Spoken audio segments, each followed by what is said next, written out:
Today is Friday, September 24th, 2021, and the time is 9:03. The AB 3121 Task Force meeting is now called to order. Good morning, my name is Camila Moore, and I am the chair of the task force. Before we begin, let's have the staff do a roll call for attendance and establishing whether we have a quorum. Ms. Dorothea, may you please cue up Ms. Belton so that we can call the roll. Thank you. Yes. Thank you, Madam Chair. Attorney Belton, would you please call the roll and establish whether or not we have a quorum? Thank you. Thank you. Thank you, Chair Moore and Parliamentarian Johnson. I'd ask that each task force member indicate their presence. Chair Moore. Present. Vice Chair Dr. Brown. Present. Senator Stephen Bradford. Here. Dr. Cheryl Grills. Present. Lisa Holder. Present. Assemblymember Reginald Jones Sawyer. Here. Dr. Javon Scott Lewis. Present. Don Tamaki. Here. Councilmember Monica Montgomery Stepp. Here. There are 9 members of the task force, and the number needed for a quorum is 5. There are 9 task force members present. Madam Chair, a quorum has been reestablished. Thank you, Ms. Belton. We will now move to agenda item number 10, which is the continuance of my comments, welcome comments. Thank you, members of the task force and members of the public. Welcome to the second day of the First in the Nation California Reparations Task Force September hearing, whereby we have been discussing in depth topics related to the transatlantic slave trade, the institution of slavery, and today where we will discuss the impetus and implications of the Great Migrations. On behalf of the task force, we would like to thank those that provided expert and personal testimony at yesterday's hearing, and we are looking forward to hearing our speakers today. I'd also like to remind the task force that Ms. Dorothea Johnson, the parliamentarian, is present and available during the meeting should any members have questions about procedure, and to remind task force members that we can take action utilizing Robert Rules of Procedure. So from a review of the agenda, you can see that it is a full agenda. So to ensure that we complete it during the time allocated, we will need to make sure that we follow the timeline established. To help keep us on time, I am asking each of us to be mindful, and I will remind us as well if we start to fall behind. We anticipate a fair number of comments from the members of the public, which is scheduled for 1 hour, beginning at 9:06 and will end at 10:06. In the event that a similar happening happens today, that happened yesterday, right? We will continue on with the agenda and allow for members of the public to continue to give public comment through the notice period. So again, welcome, and we will now move forward to agenda item number 11, public comment. Thank you. Good morning, everyone. My name is Aisha Martin Walton. I am with the Department of Justice, Civil Rights Enforcement Section, and we are now moving to public comment. Public comment will be for 1 hour. Each individual is limited to 3 minutes. At the 3-minute mark, your microphone will be turned off and you will not be able to turn it back on. However, there will be 7 more public meetings, and we welcome everyone in the community to make comments in the future. You may also submit written comments at any time via email at reparationstaskforce@doj.ca.gov. I will now turn it over to my colleague, Trini Hurtado, who will explain the technical process for you. Trini? Good morning. To participate in public comment, please use the raised hand function. You can find that button on the upper right-hand side of the screen on the sidebar. There is a shape of a hand. Once you click on that, it will prompt a raised hand feature. On our end, we will accept your raised hand, then you will get a notification at the top center of your screen to continue. You will have to click continue, and once you're accepted and brought into the meeting as a presenter, you will be automatically muted. Once it is your turn to comment, you will be unmuted and you will have 3 minutes to speak. At the end of your comment or at the 3-minute mark, you will be muted and drop back down to attendee. We will accept the raise hand feature as they come in. Once the person in front of you is done speaking, I will say your name to prompt you and you may begin speaking. Please note that there is a 20-second delay between the attendee and presenter mode, so keep that in mind as you're being promoted to presenter mode to provide public comment. And I have the first commenter.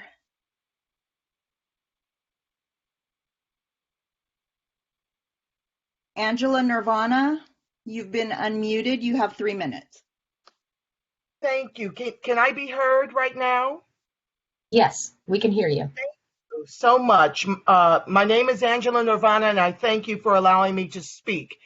As an educated woman whose experience of institutional systemic racism is lived, not perceived, I found some parts of yesterday's meeting to be highly, highly offensive. I couldn't sleep. Why is it when it comes to some of us who are educated, we are so far removed from the grassroots that we've actually convinced ourselves that the majority of us will spend our reparations on Kentucky Fried Chicken? And even if we did, in the words of Jesus, what's that to you? This kind of sentiment for those who benefited from our affirmative action is unconscionable. You see, you can't have it both ways. We can't be smart enough to pull ourselves up by our bootless straps since our emancipation, and too ignorant to learn financial literacy, which is a part of our reparations demand. We're not just demanding cash repair, we have a whole Black agenda. As for how long it will take to repair us, that's not our fault. Had our 40 acres and a mule not been given to white folks by way of the Homestead Act for 93 years, had we not been lynched and burned out of our Black Wall Streets all over the country, we wouldn't be here. It is not our fault the debt is so high. We're being lynched to this day by the egregious legislation or lack thereof that has afforded white folks and immigrants to share in over $100 trillion in household income, while 90% of us share less than $700 billion since COVID. And our ancestors' heinous chattel slavery was the seed money. The reparations I'm fighting for is for slavery, Jim Crow, and accrued ongoing systemic racism, oppression, and disadvantage in the country our ancestors built with their lives. Unakin to the benign neglect belief of our elected officials, anti-Black racist sentiment is the backbone of America, and we don't have enforced protections. And slavery still exists in the South. Check out the Cotton Picking Troop documentary on Prime and be mortified. Stop telling us you don't have the money to repair us when I see this government giving away our reparations in the trillions on incessant wars, COVID relief, and to make immigrants comfortable while giving us Juneteenth and hip hop holidays. Check out the New York Times bestseller, The Deficit Myth.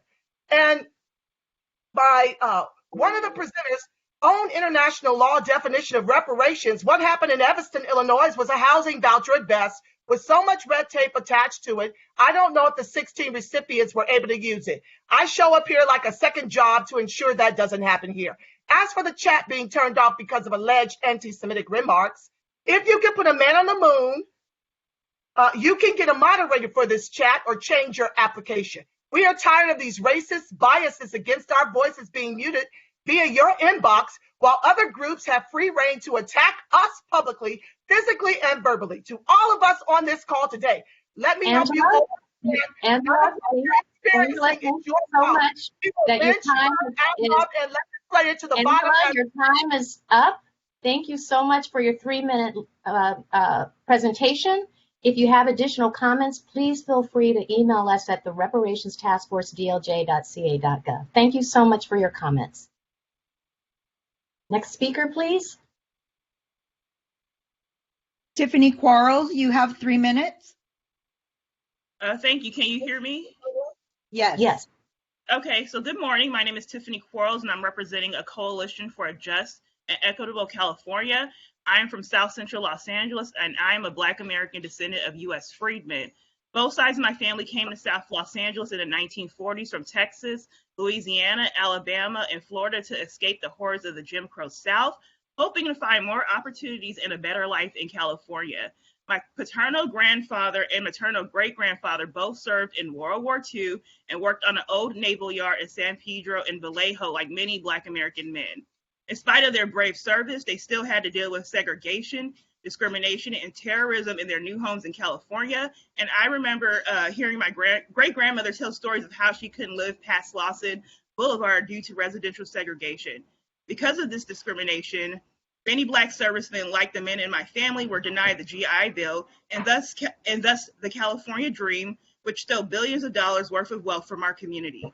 California must right the wrongs of its own Jim Crow past and restore the wealth to Black Californians who descend from U.S. slavery, who are still dealing with the ramifications of unjust policies like residential segregation and California not being a sanctuary for us and not being a sanctuary for Black American migrants from the South, especially Black servicemen who came to California for a better life. Thank you, and that concludes my comment. Thank you so much. Next speaker, please. Davenport Law, you are now unmuted. You have 3 minutes. I'm a master mason. I'm free, 100% protected by our American government. Why?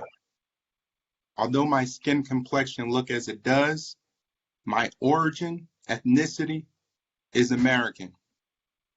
Therefore, I have all my rights. As I build community with others, I teach them what I know. Thank you for allowing me to travel through your minds today. I hope I leave you changed. I am an American descendant of slavery. That's ADOS. Know this.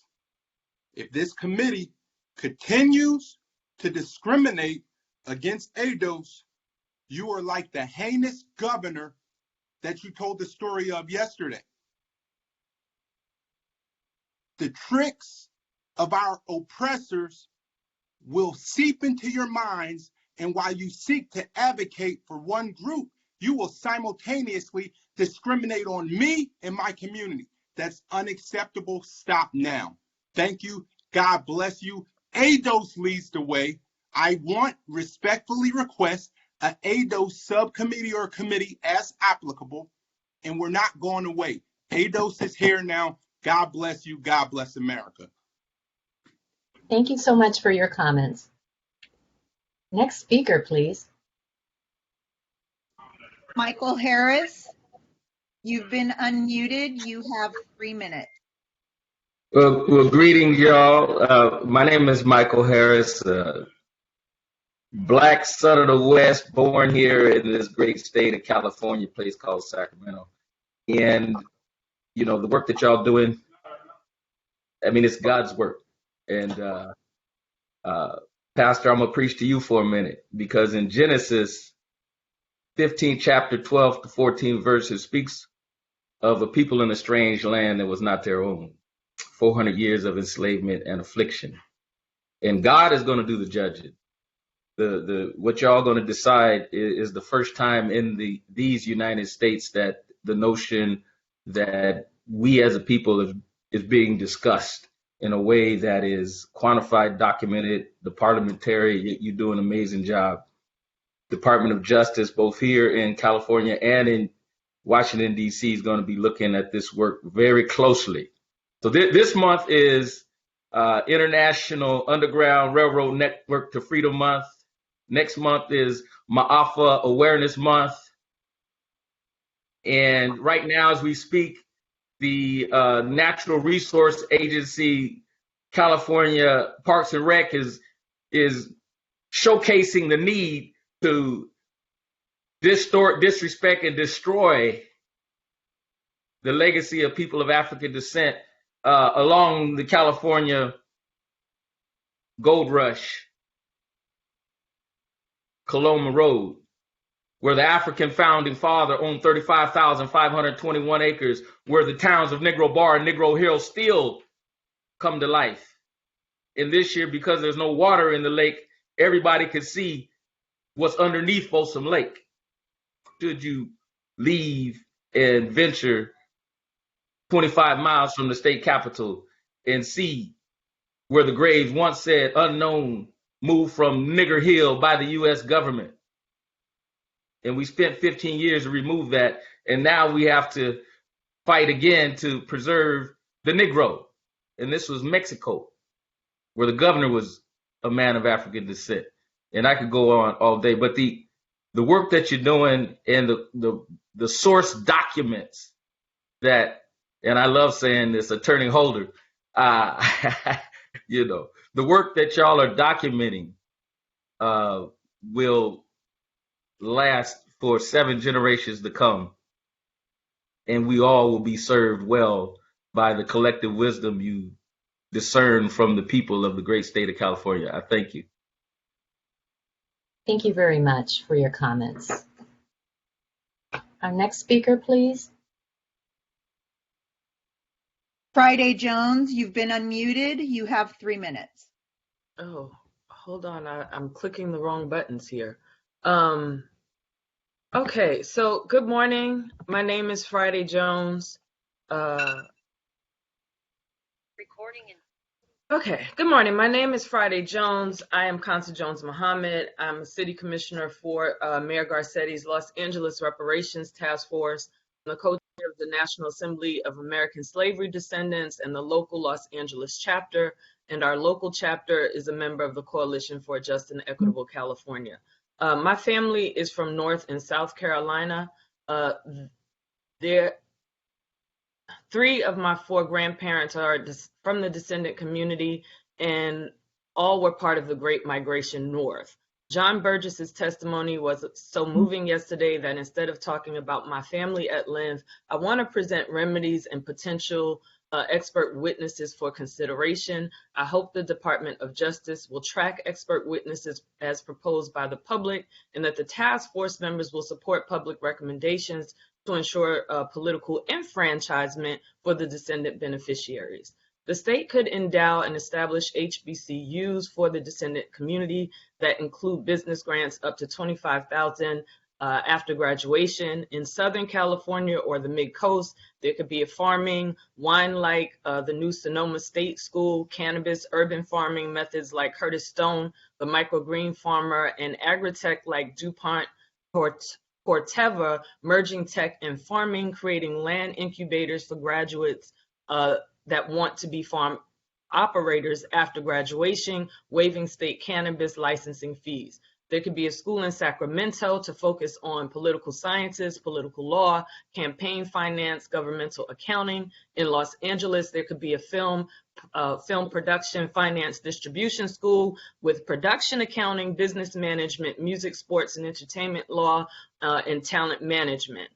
Dual track high schools for descendant curriculum mandating either college AP classes or trade training for all junior and seniors that allows high school graduates to enter college as juniors, cutting financial burden, and to graduate with a licensed degree from high school in something like real estate, cosmetology, insurance, C-Tech, welding, Google certification.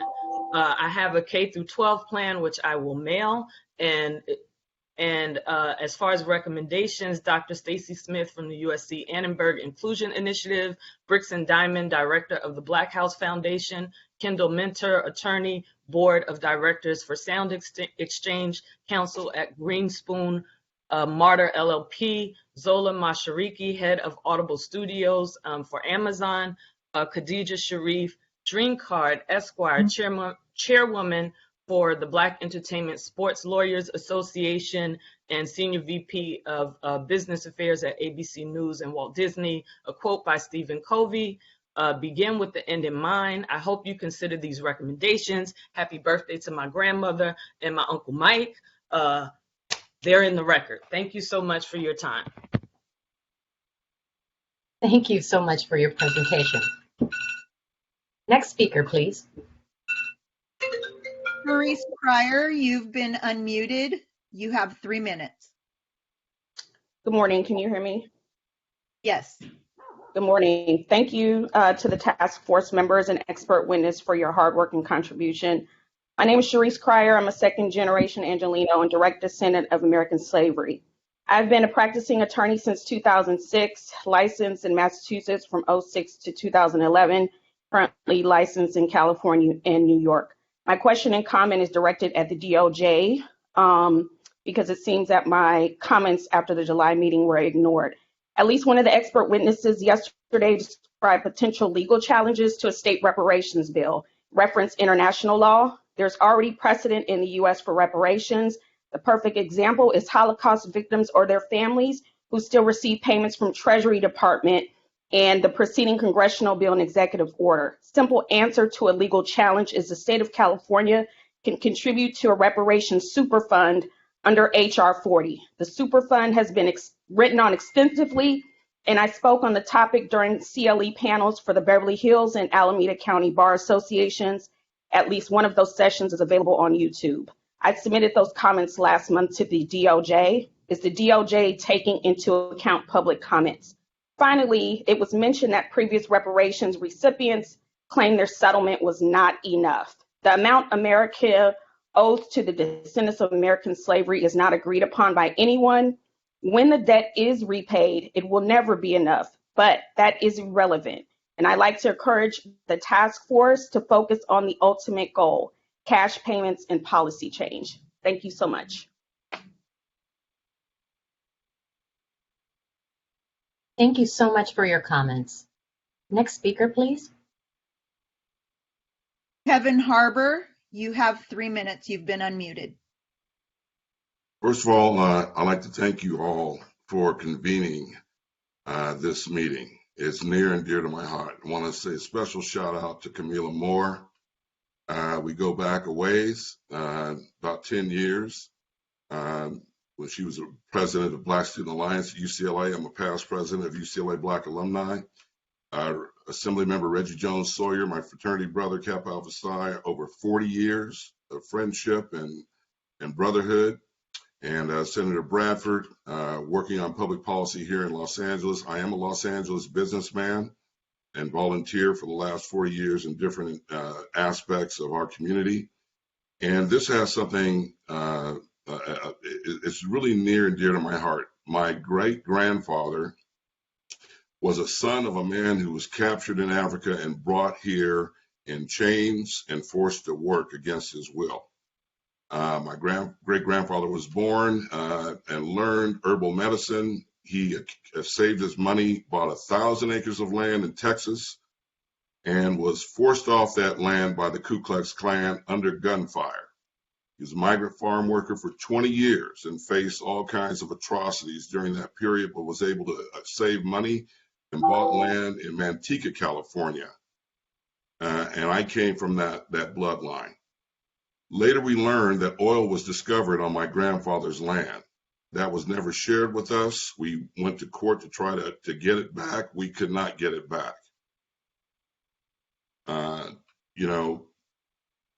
The issues that have plagued our people still continue to exist.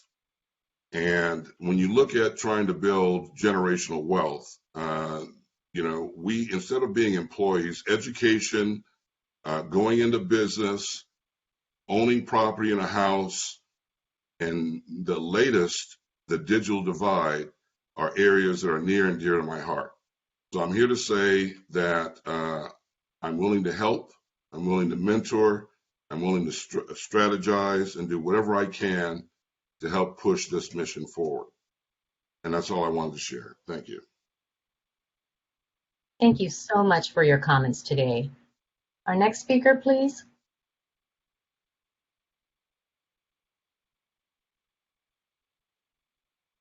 Hold on just a second. Okay. Cash Gaines, you've been unmuted. You have 3 minutes. Thank y'all for having me.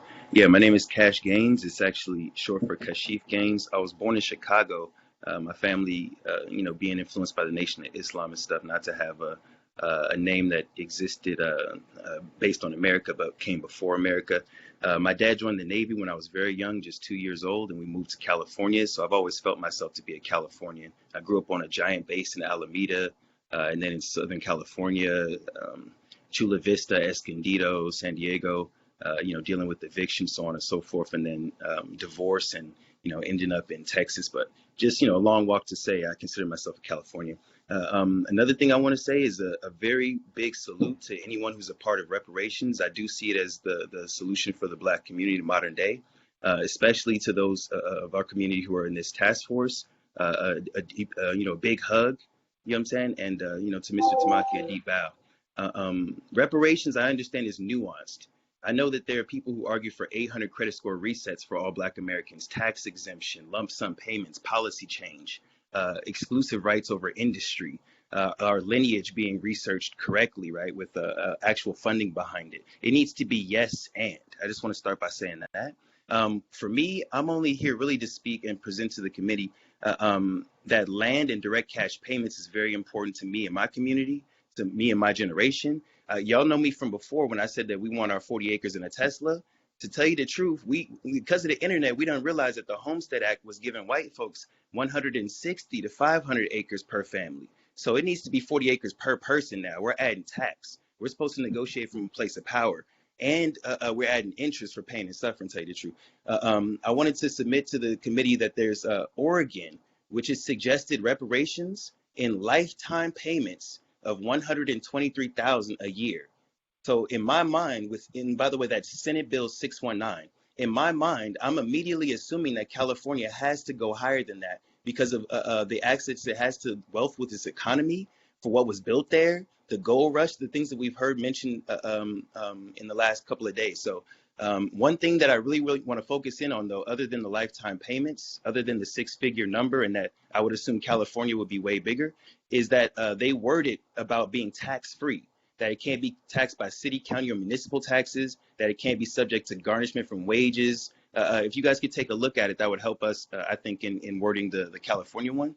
And one other thing I wanted to say, I heard the word surveys mentioned. That made me flinch when I heard that, because Evanston, Illinois, they passed out a survey that gave you a either or approach. Do you want housing as your reparations, or increased healthcare access, or we don't want that for our reparations? I can't stress that enough. We need to be able to check as many boxes for issues that affected us as possible. And again, California is the mass incarceration state. California is a major redlining state. And then you mentioned the gold rush. And if I have some space and time left, I'd like to just shout out the mayors who are behind moremayors.org, who are suggesting pilot programs for reparations in their respective cities, who are supporting the federal reparations claim, which is estimated at $6.2 quadrillion, thanks to Thomas Kramer, and to them supporting Black-led organizations being at the forefront for suggesting how those pilot programs are paid out. Thank you guys again for the space and time. Freedom. Thank you. Thank you so much for your comments. Our next speaker, please. Jahara Amen, you have 3 minutes. You've been unmuted. Blessed morning. Can you hear me? Yes, we can hear you. Blessed morning, Sister Chair Moore, Vice Chair Reverend Dr. Brown, and distinguished members of the Reparations Task Force. First, giving honor and praise to our divine creator of and in all, and beloved ancestors from yesterday and literally yesteryear as well.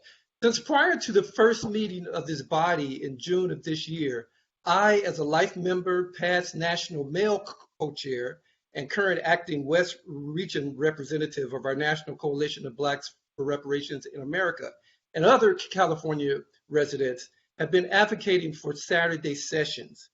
It appears that DOJ staff and possibly some task force members have not only completely rejected this more than fair request, but in fact doubled, rather tripled down as by holding back-to-back weekday meetings this month and scheduled other back-to-back weekday meetings in October and December. Allow me to ask as respectfully as I can, is it more important to accommodate the schedules of paid DOJ staff, or should we be doing all that is necessary to involve, educate, and hear from as many of our community elders, families, youth, students, and constituents that this task force was supposedly set up to serve? Again, I propose these critical sessions and testimonials be held on Saturdays. Furthermore, our NCOBRA, which has been organizing, educating, and unifying our people for reparations across the United States for the past 3.5 decades, would like to be an integral part of the outreach effort being subcontracted out to the Ralph Bunche Center at UCLA. We can be reached at encobrawest@gmail.com. We thank you for your service. May God continue to guide and bless you all. Free the land, free them all. Reparations right now. Thank you so very much for your comments today. Do we have another speaker, Trini?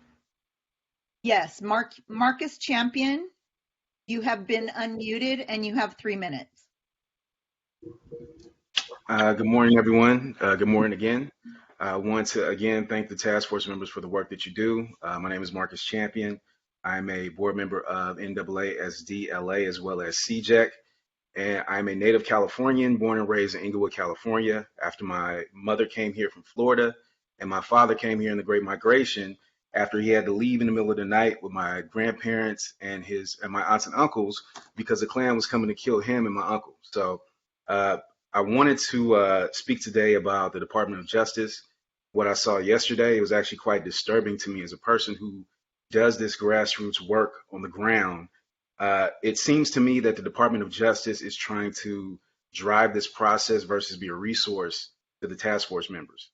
The suggestion of having a Saturday meeting in order to get the public fully involved should not be an unreasonable request, but it seemed as though there was a lot of pushback from the DOJ with that. And being someone who's on the ground, who's spoken to constituents up and down this state, I can tell you that the public is not aware of what's going on. That's why we have less than 60 attendees on this meeting right now. So the Department of Justice needs to be more amiable in terms of trying to work with the task force members to work with the community to get this done, because this is a monumental task. This is reparations. Also, I wanted to talk about a request that the DOJ re-examine the Bagley-Keene Act to try and facilitate a better working environment in this remote hybrid COVID environment. And with our group meeting with the task force members, one of the comments they made was, in a regular open meeting, you can talk with each other, you get to know each other, you get to learn each other better. But in this remote COVID environment, you can't do that. Everybody, you click on, you click off, and that's it. So I would ask the DOJ to re-examine Bagley-Keene and see if there's any possibility of amending it to allow the task force members to better do their work. Lastly, I wanted to talk about, in reference to one of the speakers yesterday, Professor Roy Brooks, we don't want just atonement. We don't want boarding schools. My colleague Angela Nirvana spoke earlier about how insulting it was to reference KFC, but to offer a solution of boarding schools. Why would a solution to reparations, to the atrocities that have happened to us for hundreds of years in this country, be to separate our children from their parents? So I would say that that's not a proper solution. I understand that Professor Brooks is an academic, but that is not the way. And again, I wanted to thank the task force for what you guys do. I want to thank you for the monumental task that you've taken up. This is not easy work. And so everyone have a good day. Thank you. Thank you so much, Mr. Champion. Our next speaker, please. Naomi Waters, you've been unmuted. You have 3 minutes. Hello. Can everyone hear me? Yes. Yes. Awesome. Hi, everyone. My name is Naomi Waters. Thank you for allowing me to share the urgency to safeguard student educational rights and reparations with you today. I come to you wearing many hats. I am the chair of the Racial Justice Now campaign for the UC Student Association, and I also claim membership of the African Black Coalition. Perhaps more importantly, I come to you as a student. I'm currently a student in the UC system and previously of the CSU.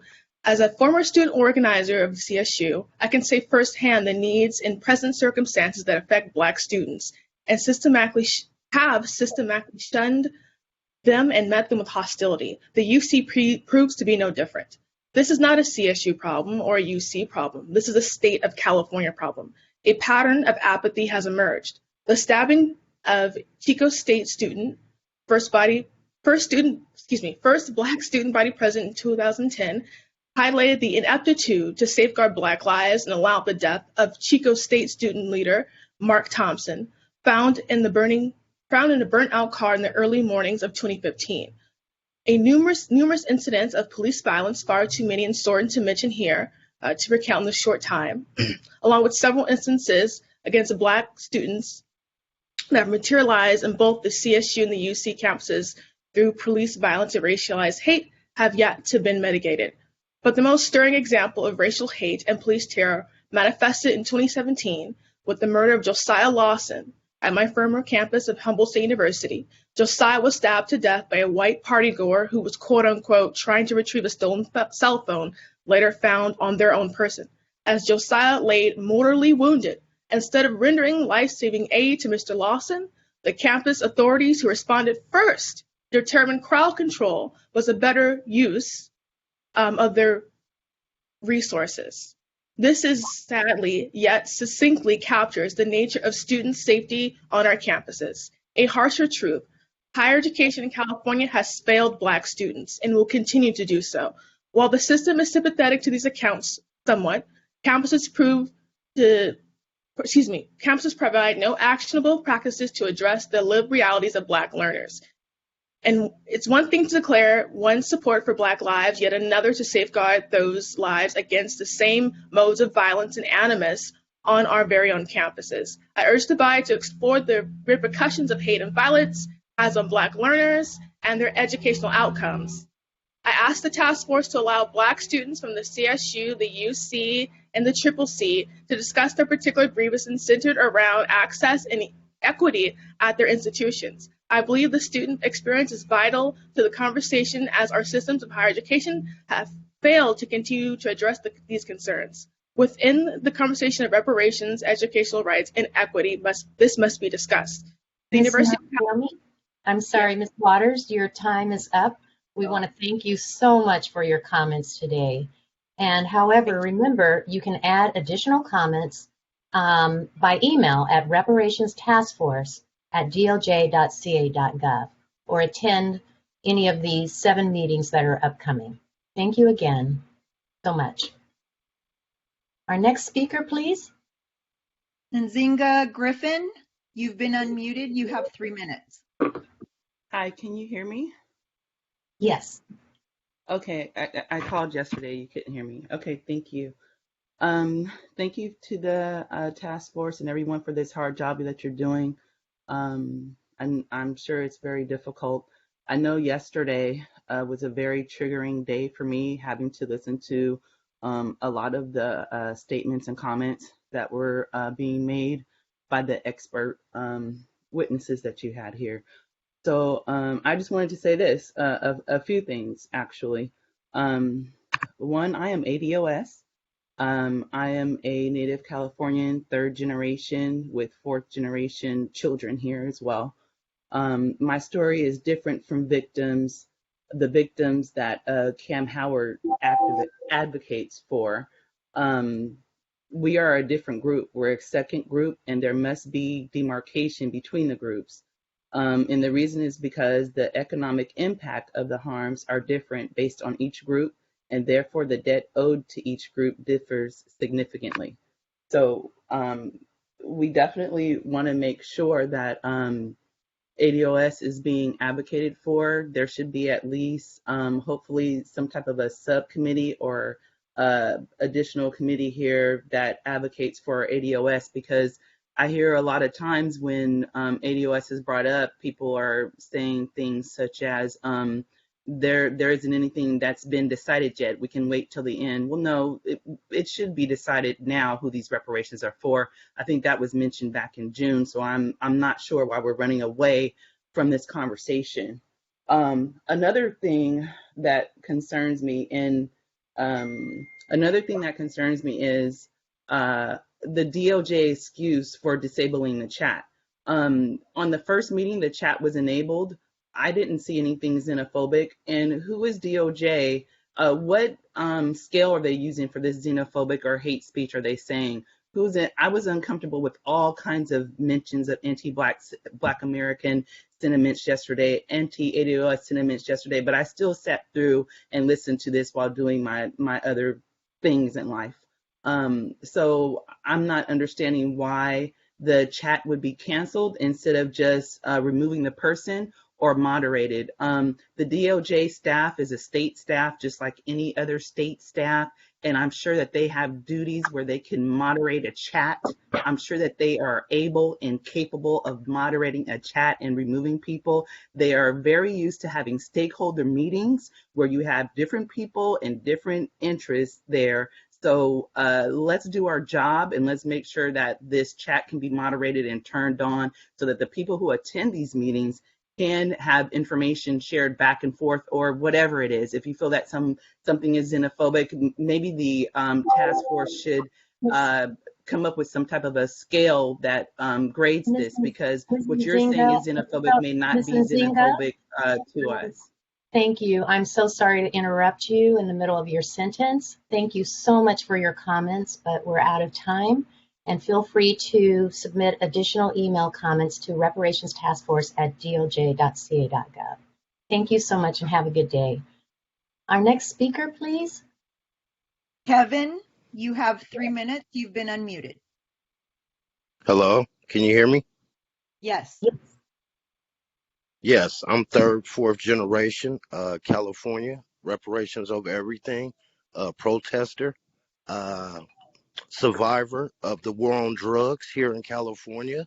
I lost my mom to the war on drugs here in California, and I speak for American descendants of slavery, ADOS, specifically who's been targeted in America.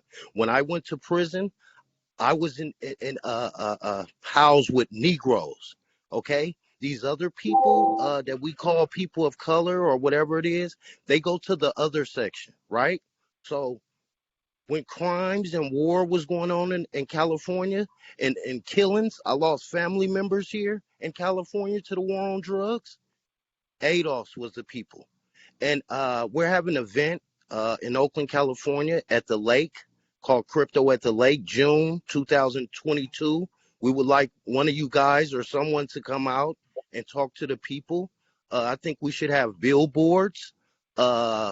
I know someone's having some in Oakland tomorrow for reparations question and answer. If you guys can make it, I don't know what's this hiding on the internet stuff is doing. We need to get out and talk to the people. People need to know what's going on. And we want this specifically done for the American descendants of slavery. No one else. We're not fumbling the ball this time. So DOJ, please, let's get this specifically some kind of sub, committee or something for us. Because this California nightmare, and another thing I would like to add, how are we doing who qualifies? Because my birth certificate has the California stamp on it. I don't want no one coming from another state coming in on here. I think you should have been living in California 5 to 7 years, or you have the California stamp on your birth certificate, like I do. So that was my take on that. Thank you. Thank you so much for your comments today. Our next speaker. Amaru Young, you've been unmuted. You have 3 minutes. Hello, can you hear me? Yes, we can hear you. Hello, my name is Amaru. I am a board member of the NCJ.org based in California, and I'm currently calling on behalf of my family members that are now living in California. Their ancestors unfortunately fled Kentucky during the early 1900s to escape the tyranny of lynching and state-sanctioned oppressive Jim Crow laws. Unfortunately, they had found that California was not as welcoming as thought. The same oppressive state-sanctioned Jim Crow laws and redlining followed them there. Also, we have to remember that children from the South were kidnapped from their family and taken out west to work under the racist apprentice system. They were never able to return and have little information on their family history. I'm asking that this task force take that into account when applying the requirements, as well as those that were displaced by gentrification and high prices of property rental and home ownership. I fully support Camilla Moore and hope that she is in the forefront of this great endeavor. Also, being from the state of Kentucky, I feel that it's very disingenuous for one of the panel members to quote the comedian Chris Rock when explaining his fear of how the Black American descendant of child of slavery will spend their inheritance owed to them on Kentucky Fried Chicken. Last but not least, I appreciate the DOJ in attendance, but I would like for the DOJ to be more involved and forthcoming with information as requested by this task force. We, the Black American descendants of slavery, deserve full support from our government as well as the correct designation. We are Black American descendants of child of slavery, and the debt that is owed to our lineage. The question asked was, what does reparation look like? It looks like making us whole in the country from which we built and fought and died in every war that made this country great. From the denial of labor payment, the Homestead Act, the GI Bill, stolen intellectual property, benign neglect, war on blacks, mass incarceration as well. Direct cash payments and land grants, non-compete government contracts specifically for the Black American descendants of child of slavery, according to the population percentage, also tax exemption. Also, we demand abolishment of the exception clause in the 13th Amendment. We are hoping that the great progressive state of California lead the way toward making the Black American descendants whole, and for the task force and all involved to understand that reparation is a check and more. Thank you. Thank you. Thank you for your comments today. Trini, do we have another speaker? Yes, we do. TAC, you have been unmuted. You have 3 minutes. Yes. Good morning, committee. I am truly appreciative that you're giving me the time to speak in regarding the Great Migration, and I am truly grateful of the work that you guys are doing. You are definitely being challenged, and I think it's good because what's coming out of it, I believe, is going to help us as a Black community. Now, I like to talk basically about agreeing with everyone that stated before regarding lifetime payments as a part of reparations for our community. It's sorely needed, and it should be in the form of pensions that should not be taxable. I really do believe that in regarding genealogy, I think there were some great points. We are like a quilt. And I do not believe that anyone that is a Black descendant of chattel slavery should have to pay for the research to find their history. This is something that was destroyed by Europeans and continuously is destroyed, and that is why it should not have to come the burden that we now have to pay to find a history that has been destroyed for us. It should be paid by the state of California. That's just basic, it's fact, and it really should be done, and it can be done. Also, in regarding to the DOJ, we should meet people where they are. That's the whole purpose of why we formed this committee in reparations. DOJ gives the politics, like Dr. Brown said, of smoke and mirrors. We have hearings, but they're at the inconvenient time when everybody is at work. Let me tell you, I work for a government agency. We had to learn, and we changed and we accommodated. We had parents that needed to be seen, and their hours were from 9 to 5. We knew that was not where the community was at. We change and we shift the workers' hours from 5 to 8 p.m. so they can accommodate the community. So I know it can be done, and it should be done. This is what's owed and due to us. And guess what? You're not paying any overtime. So you can't tell me it cannot be done, because it can. We have to work at a space that where we feel our government institutions are working for us, not against us. I want to thank you guys very much, because impact must be effective. It must be effective. There's no purpose to have a meeting when nobody shows up. We know that. I think the ancestor spirits are speaking to some of you because you feel that innately also too. So I want to just thank you for the time. I really and truly feel that you guys are going to get this, because we need it, and you know we need it because you're feeling it in deep in your heart too. Some of those comments were very, very encouraging, that we know we have a group of people that are really looking out for the descendants of slavery. So thank you very much for that time. Thank you so much for your comments today. Next speaker. Chris L., you've been unmuted. You have 3 minutes. Good morning. Thank you all. Good to see all of your lovely faces this morning. Thank you for your work, for the amazing work that you're doing. And I actually want to take off my hat right now as someone who is helping to lead, among many leaders, the Coalition for Just and Equitable California, CJEC, here all across the state of California. But before I do that, I actually do want to just plug the fact that we are holding our third California Reparations Task Force community meeting / Q&A / listening session. This is going to be our third talking directly to community members. We're going to do this one tomorrow in Oakland. It's at the 81st Avenue Library in Oakland from 2 p.m. to 4 p.m. It's a Q&A, so if you're in the community and you're listening right now and you want to come and learn more about what's going on with respect to California reparations from folks who've been working on the ground for several years now to make this happen, please come through. It's free. We probably won't have a bunch of food because we're trying to protect you guys from COVID and stuff, but we'll have water. So come on and let's talk about California reparations.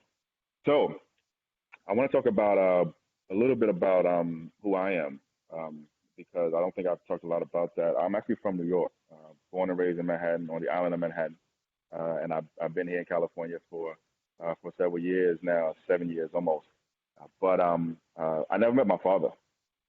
I never met my dad, and my dad is from California.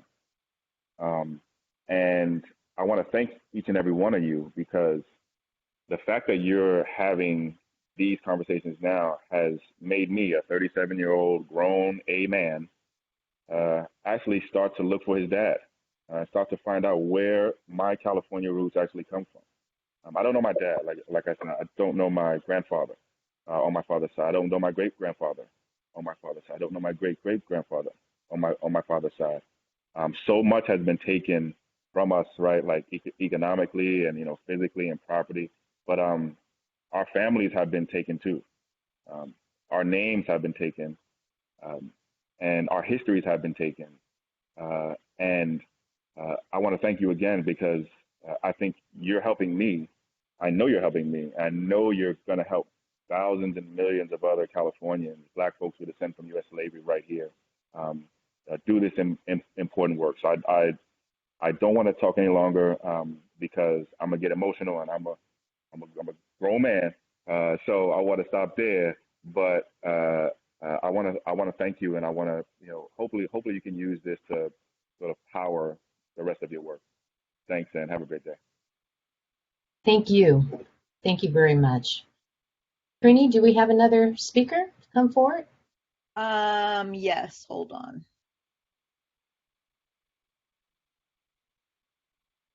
Chad, you've been unmuted. You have 3 minutes. Thank you. Thank you. And good morning to the task force members. Thank you again for coming together on this important and historic undertaking. My family Great Migration story is one where my maternal grandmother and grandfather fled Jim Crow segregation in the South in Mississippi, that violent terrorist institution, only to find themselves, square in the middle of ghetto squalor in Chicago. So while, I do have a great migration story, it's not necessarily germane to what you will be speaking about today, but I did want to talk about some of the things that I heard in yesterday's meeting. Number one, I have to say, and I'll back up, I'm also a member of the Coalition for Just and Equitable California, and I'm a board member of the National Assembly of American Slavery Descendants, both organizations that I'm sure you are all very familiar with by now, as we have been engaged in this process from the very beginning, as you heard Chris prior to me, organizing the community and making sure there's some community awareness and engagement in this important process. And to that note, you heard from Marcus earlier that there is a very real awareness gap in our community about what AB 3121 is and what the charge of this task force is. And so yesterday, I was concerned at what seemed to be a disconnect between the Department of Justice and this task force in roles, responsibilities, and duties. And I would hope that not only the Department of Justice, but this task force remain focused on community engagement, remain focused on bringing the Black California community into this process, and commit the necessary resources, time to support that effort, and make sure that we are engaging as many people as possible, as many people that are impacted here as possible in this process. Secondly, I'd like to talk just briefly about Evanston, Illinois, and that program which has been widely recognized or lauded as reparations. I do believe that there are lessons that we can learn from Evanston, including what we should not be trying to do. There are several pitfalls and perils that we can learn from Evanston that we can use to avoid those here in California. And just a simple Google search on the Evanston, Illinois program will reveal massive amounts of criticism from the Black community, the local Evanston Black community on that program, its lack of transparency, its lack of effectiveness, and ultimately, it doesn't bode well for the outcomes to come from that particular effort. So I do think there's things to be learned from that effort, and we can take some warning and some cautionary tales from that. Lastly, I'd like to talk just a little bit about opportunities that I see for this task force in the interim. You all will be meeting for the better part of the next year and a half.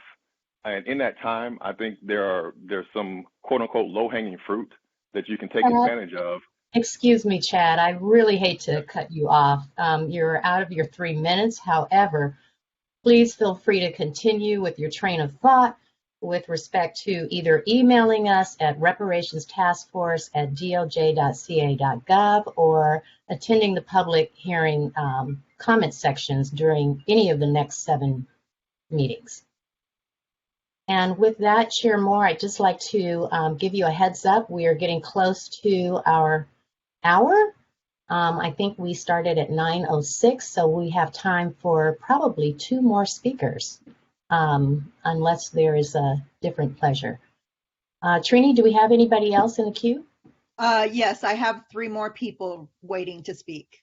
And there's 1 more on the other side that I haven't promoted yet. Take all of the public comments. Okay, thank you. Thank you.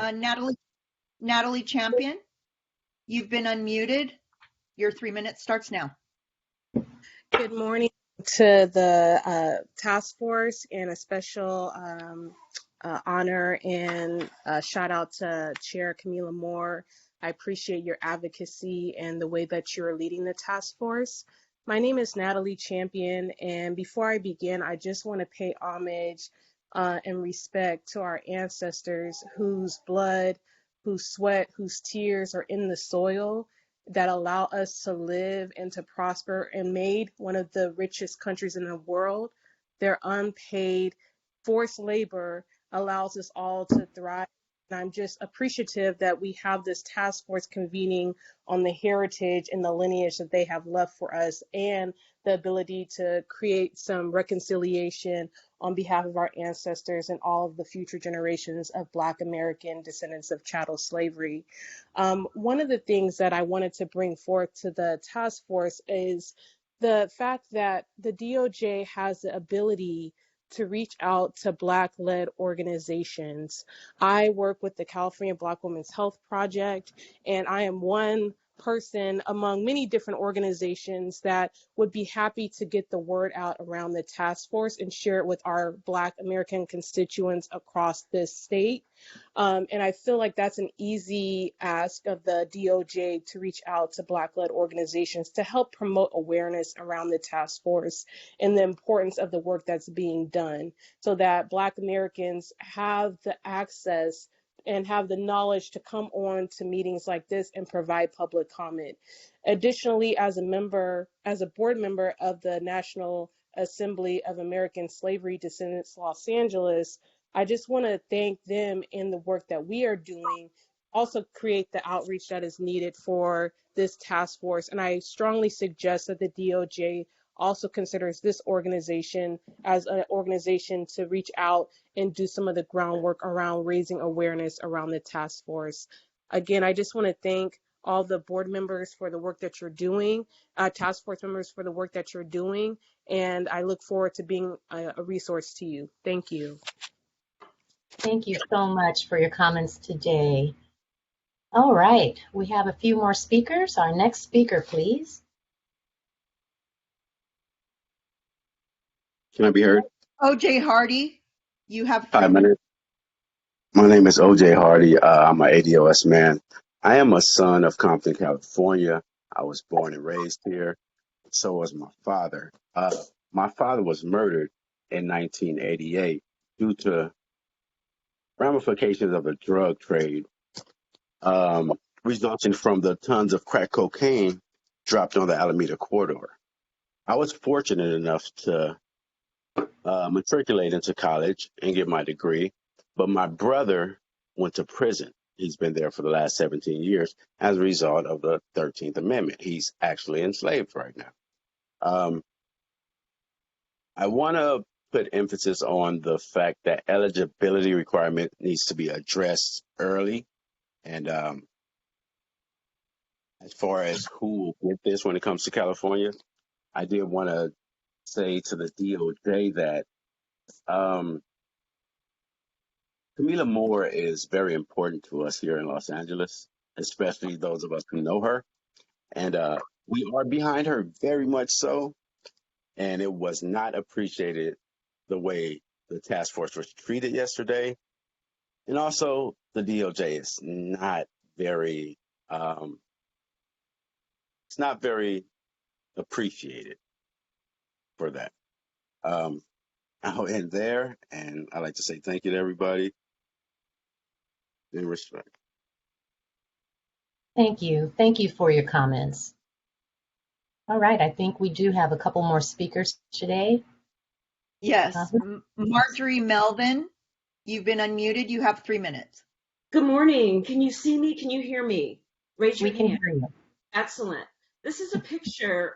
Well, first of all, my name is Marjorie Melvin, and We can't see you, Marjorie. We can't see you. We can hear you, but we can't see. Now we see you. Thank you.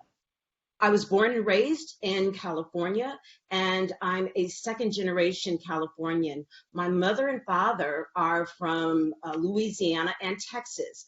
They came to the state of California about 55, 60 years ago in 1965. And Daddy was at Camp Pendleton and became a Marine. Mom was the first Black head teacher for Compton Unified School District, and I am the descendant of that stock, of that lineage. Despite coming to California to make for a better life, they faced challenges to which I will speak later at subsequent opportunities during testimony. But I want to talk about the importance that the DOJ be transparent and allow as many people as possible throughout the state of California to be involved in this process. The issue that was presented was that the staff would not be able to work on Saturday. That can be figured out. There are a whole host of ways that can be done. Staff can do comp time, they can work on Saturday and get credit for that Saturday they work. It is not acceptable to tell us that it cannot be done. As an administrative judge in the state of California, I am aware of the various ways that folk can work on weekends to allow for this process to be open and transparent. This is a picture of my great-great-grandparents that I'm holding up. They owned 100 acres in Rapides Parish in Louisiana. That land was stolen 5 years ago through the heirs property laws that exist. We are descendants of people who have repeatedly been abused through laws, through criminal justice. We need to hear from Californians across this state on what they've experienced, their lived experience. I'm asking you to reconsider this, and I'm asking you to look at this picture and to remember that we want to be heard. That's basically all I have to say. Thank you for allowing me to speak. Thank you. Thank you for your comments. They're really appreciated. Next speaker, please. Tony Loken, you have 3 minutes. You've been unmuted.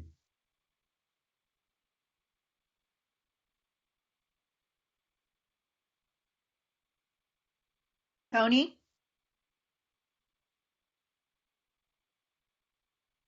Can you hear me? Oh, Yes. there she is. Yes. Okay, here I am. Sorry about that. Oh, My no name is problem. Tony Loken, but I'm known in the community in Sacramento as Tony Tinker.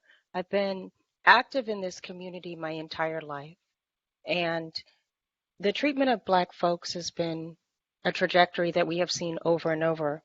I would like to reiterate that I am in agreement with most of the speakers in public comment today at the treatment of the task force and the DOJ's inability to be able to allow for public comment. I have been the tech behind many of large presentations, including I'm at Sacramento State University. We have brought the president of Ghana here. We had a barrage of individuals who would bomb. I have been the tech for Governor Newsom, several of Governor Newsom speaking, for our mayor. And all of those events have been bombed or had threats at them at one time or another. And there is a systematic way in which that we can remove people, give people a chance to be heard, but also allow the public to be able to hear themselves and the task force. I'm also very disappointed of the DOJ's lack of reaching out to the high level people that you would like to have present to this task force. It's unconscionable. And I know from my work here, it can be done. This is what I do every day. I deal with Black folks across the nation and in the continent as well. Okay? I am up at 3 in the morning speaking to people's representatives, who is their schedule. It can be done. It is just a lack of political will on the DOJ to move forward and do such and assist you. So I implore you to go and look for folks like me or myself. I'd be happy to help y'all to be able to make this process a process that will do due diligence to the Black folks that are listening to you, and be able to provide these recordings to the Black folks who are not able to come live to listen to you. Thank you. Thank you. Thank you, Tony. All right. Is that the last speaker? I see Parliamentarian Doretha has joined us. Yes, I wanted to make a point of order that your time, according to the schedule, is up. Do we have any more? There's one more speaker, and there was one waiting in the queue, so I don't know how you want me to proceed. There's Robert Kalen Reed is waiting to speak. He's already been promoted to this side. Madam Chair, if you extend the time, you could just take it off of the break or something of that nature. Mm-hmm. Okay, thank you for that, Parliamentarian Johnson. We can do that and accept one more. Okay, thank you. Robert Kalen Reed. Thank you. Robert Kalen Reed, you've been unmuted. You have 3 minutes. Good morning, committee members. I'm just here. I would like to read. If we could have Cam provide expert testimony, then I think we should be able to allow Antonio Moore to develop a presentation. He is a UCLA trained lawyer, and he was really one of the first to bring the wealth data in a way that no one had heard before, and really express the need for a reparations program. So I would really like to see that happen. 2, I would also like to highlight ADOS has helped to encourage Louisville, Kentucky to sponsor HR 40, like literally last night. And so as we move through the meeting and come towards a conclusion, I ask that not only this commission produce proposals for a federal reparations program, because the federal government is the only entity large enough to accomplish the task, but maybe even state proposals. I would like to highlight, there was a news story that came out on ABC 7. It was the Caribou Wine Lounge in Alameda County. And when the owner of the wine lounge sat down with the interviewer, she said that 0.1% of the wine industry is owned by people of color. Now, people of color does not just mean Black people. So that's just an abysmal metric. If the numbers are similar for California specifically, then this is an indictment of the way that this country has treated its Black residents. And there has to be something that can be done at the state level, in addition to the federal reparations project, to move American Negroes into asset ownership. And I thank you for giving me that time. I thank you for extending the time coming off of your break. And I just hope that as we move through this, that you guys really see just how important this project is, and like your names, if this is done correctly, could probably go down in history. This is probably one of the most important political acts that you guys will be a part of. And thank you so much. Thank you, Robert. Thank you again. Trini, we have one more, correct? One more speaker? Yes, Brandon, you have been unmuted and you have 3 minutes. You will be our last speaker. Hello, can you hear me? Yes. Okay, thank you. I want to start by saying it's complicated comments yesterday were so discouraging and just untrue. It's not a complicated thing to pay people the debt they're owed. We know who it is. We know how to trace our lineage. This is about lineage and cities and the people who have been affected. Atrocities, not people of color who immigrated here. American descendants of slavery are not immigrants, right? We need economists and statisticians, not people and their opinions and feelings. So these are factual things we're talking about. When I visited Los Angeles, knowing that it used to be 65% Black American, and now I only saw 2 Black people the entire time I was there. It really shows the effects of what's happened to our people. I'm sorry, I did see a lot of people, homeless Black people, but none in the areas I was in. And it's hurtful and it's sad. You all are on the world stage right now, and cash payments are a must. And it doesn't matter how people choose to spend the money that they're owed. No one asked the Japanese Americans how they were going to spend their reparations. No one asked the Native Americans or the Jews. I'll end there. Thank you. Thank you. Thank you so much. Task force members and public, thank you all for your powerful comments. We've reached the allotted time for public comment for this meeting. But again, we invite everyone to attend future public meetings or to submit their comments or testimony via email at reparationstaskforce@doj.ca.gov. And I will now turn the meeting back over to Chairwoman Moore. Thank you. Thank you, Ms. Martin Walton. Thank you for your assistance, and thank you, members of the public, for your public comments today. Now we will turn to agenda item 12, economic expert, where I will recognize the DOJ Research Center and Cheryl Grills, and a friendly reminder to task force members that Dr. Hamilton's CV and the copy of the forthcoming PowerPoint presentation were included in our meeting materials.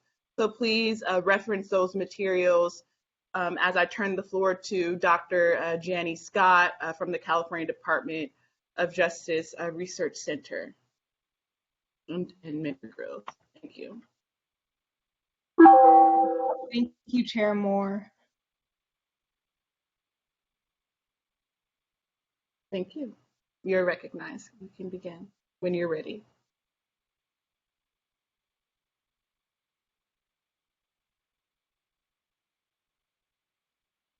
Hello, my name is Dr. Janie Scott, and I am a research associate with the DOJ Research.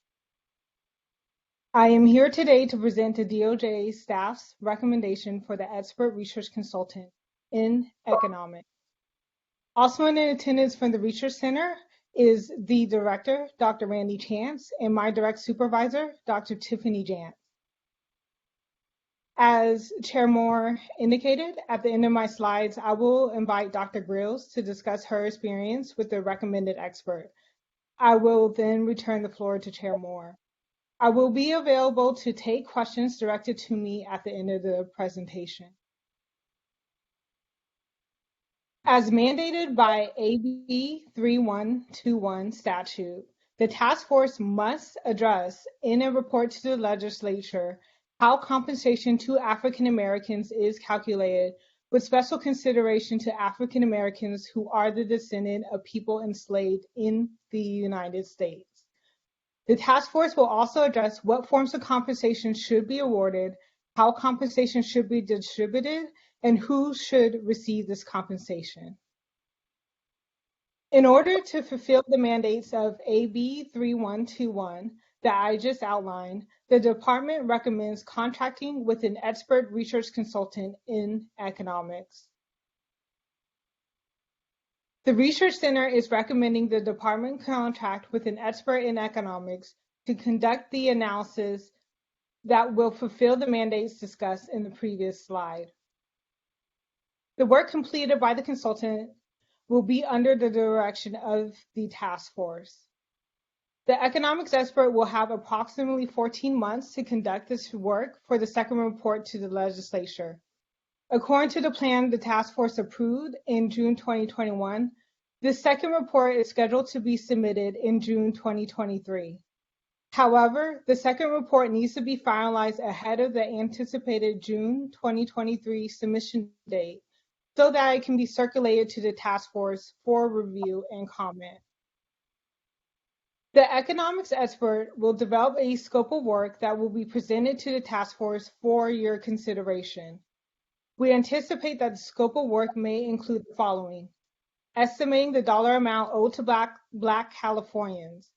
These estimates may consider the fiscal impacts of slavery and other forms of anti-Black discriminatory laws and policies. Modeling different forms of reparations. This modeling will also include the estimated costs associated with each model and in a distribution plan. And finally, assessing the impact of different reparation models on the current and intergenerational wealth of Black Californians.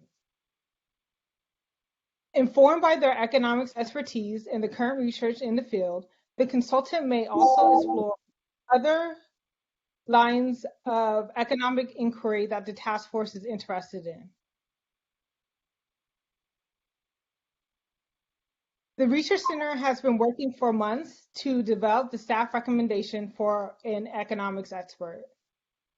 To identify experts for consideration, the Research Center received suggestions from task force members, consultants, and academics. Research Center staff also reviewed research journal publications and popular press articles on reparation proposals, racial inequality, and the racial wealth gap. Through an iterative process, we took the names from our search and ensured they met the inclusion criteria listed on this slide before moving on.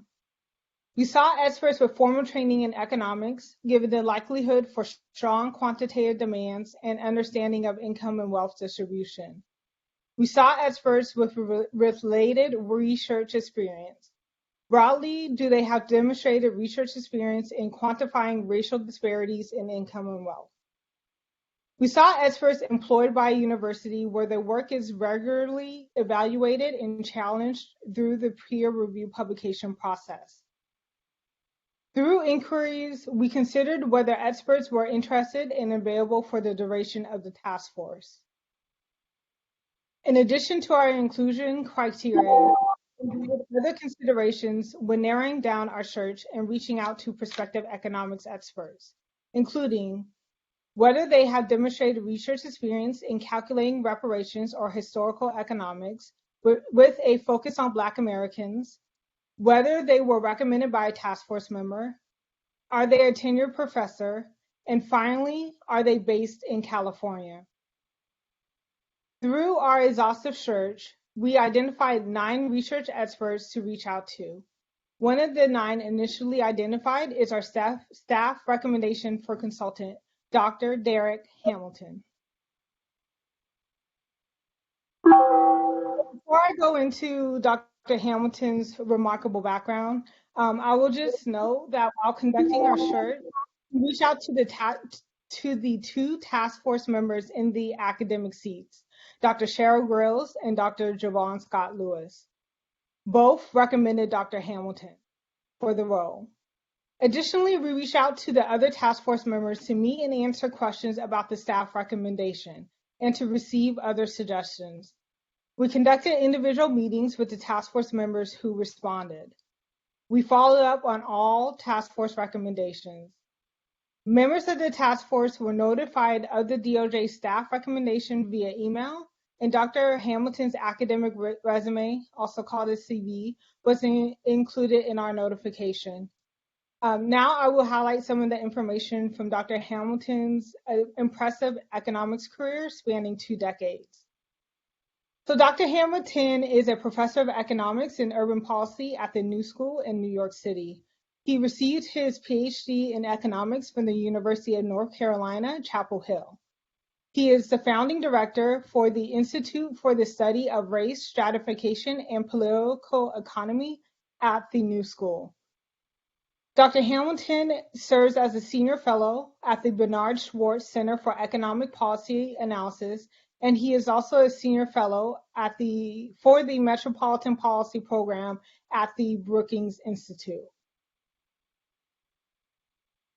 Professor Hamilton has over 30 publications in peer-reviewed journals such as the American Economic Review, Race and Social Problems, and the Review of Black Political Economy.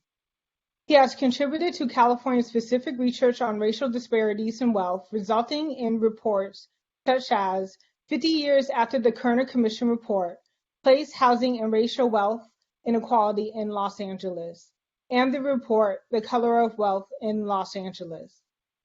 He has given over 35 invited talks and presentations in the last 3 years, including participating in a panel titled Reparations, an Idea Whose Time Has Come, as part of the Public Dialogues in Race and Difference series at Emory University. Professor Hamilton has also provided expert testimony before the U.S. Commission on Civil Rights, the House Financial Services Committee and its Subcommittee on Diversity and Inclusion, the U.S. Senate Committee on Banking, and the U.S. Congress Joint Economic Committee. Finally, his work has also been featured in many popular press venues. Taken together, the Research Center believes Dr. Hamilton has a breadth of research experience in academic and applied settings that will lend itself well to this first of its kind study of reparations for Black Californians. His strengths in examining racial disparities and the racial wealth gap will bolster the task force's ability to consider the fiscal, multi-generational harms experienced by Black Americans and assess the estimated long-term impacts of the various reparation models under consideration by the task force. While the selected expert economics researcher will employ their experience to conduct research at the direction of the task force, we expect that multiple economics experts will provide testimony for the task force's consideration when directing the research that will be presented in the second report. The Research Center anticipates and welcomes scrutiny of the economic study.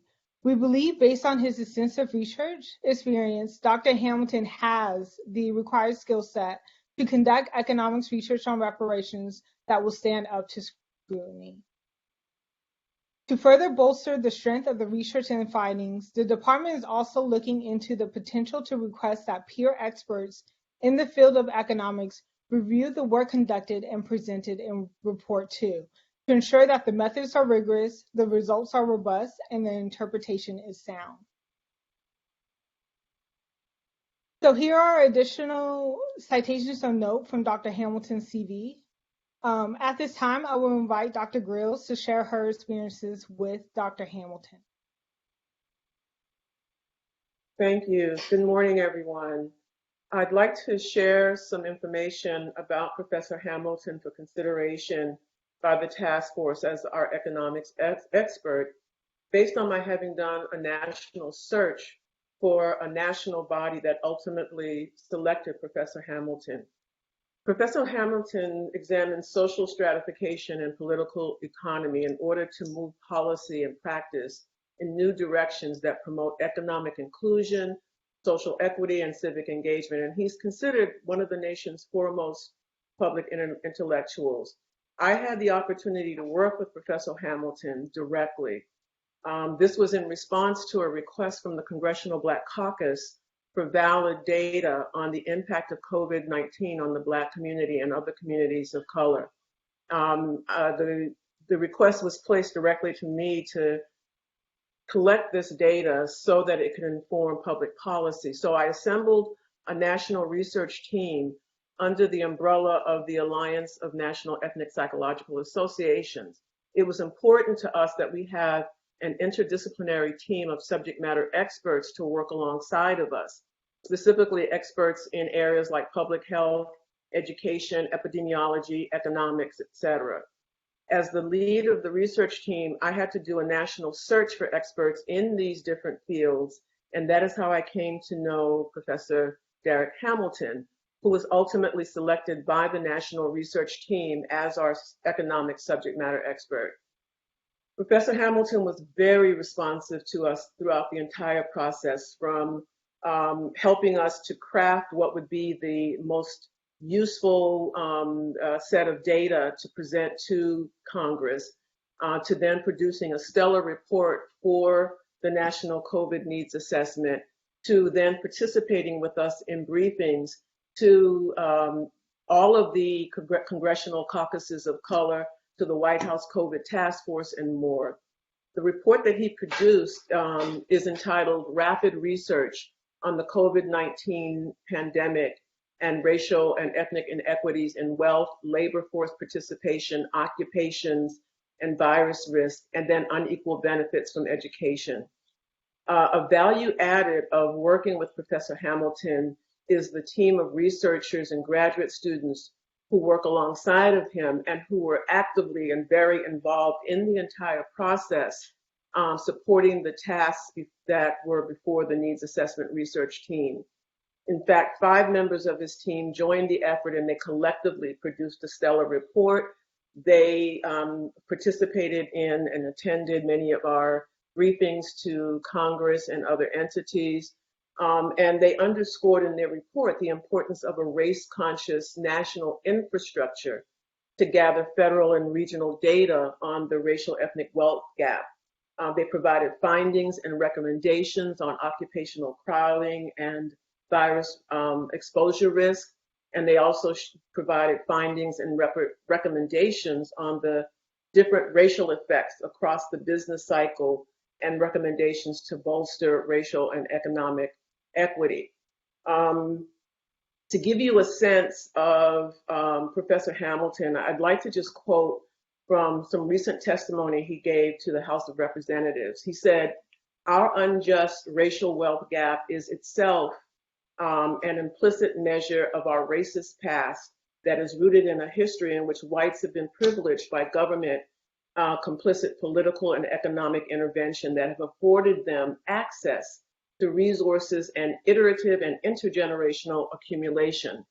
In this testimony, he also said, reparations provides a retrospective, direct, and parsimonious approach to address the Black-white racial wealth gap. Moreover, it is a racially just policy because it requires the U.S. to take public responsibility and atone for its long history of racial injustice. That was to the House of Representatives.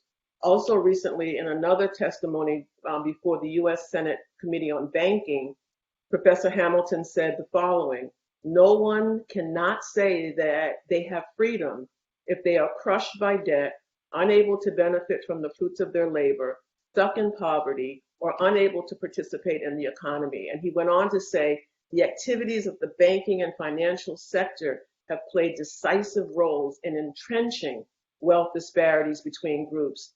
And then he went on to share some transformative policy solutions that would address the 3-pronged solution of income, wealth, and wages, and student debt. So to the extent we are setting the stage for federal reparations processes, Professor Hamilton brings a level of credibility that would bode well for the viability of our work, not only for California, but for the nation. So thank you to the task force for this moment to present the personal experience of the credentials and capacity of Professor Hamilton for his consideration as an expert for the task force on economics.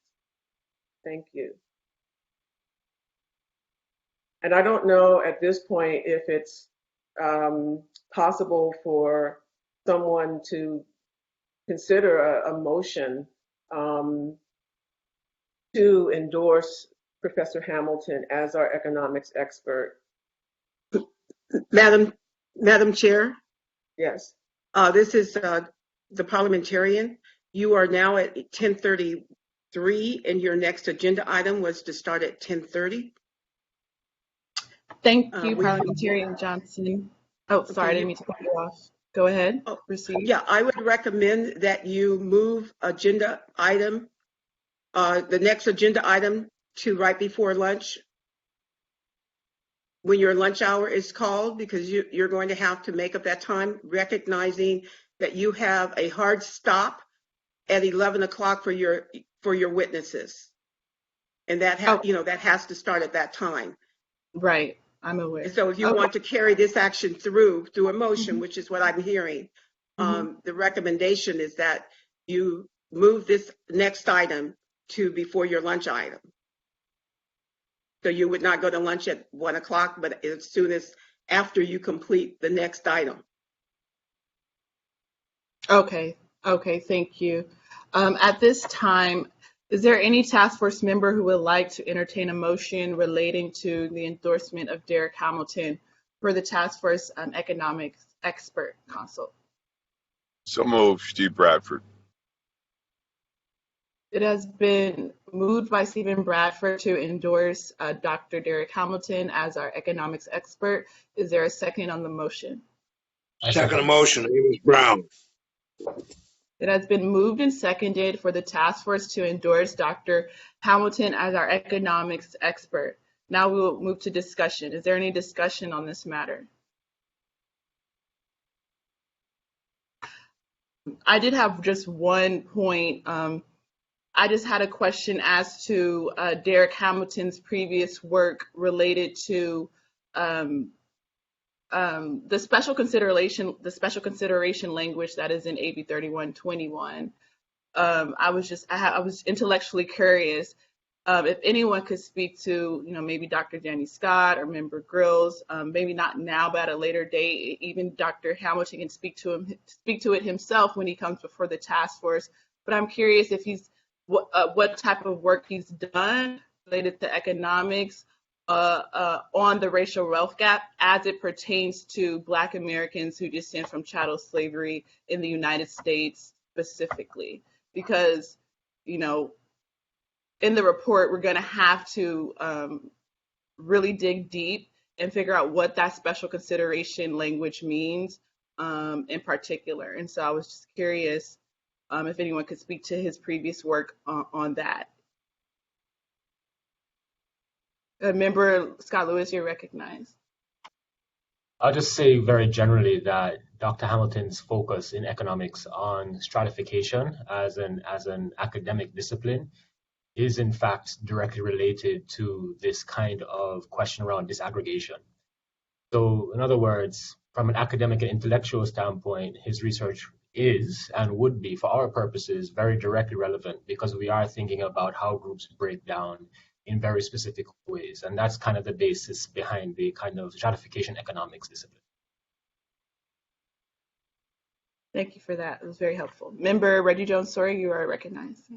And I just, before we get away from this, I just want to again compliment Dr. Grills on the presentation she just gave. Not only did it give me confidence that he will drill down to every level of the economics and what is needed to be based so that we can move forward and ensure that everyone feels comfortable with the outcome that this committee has.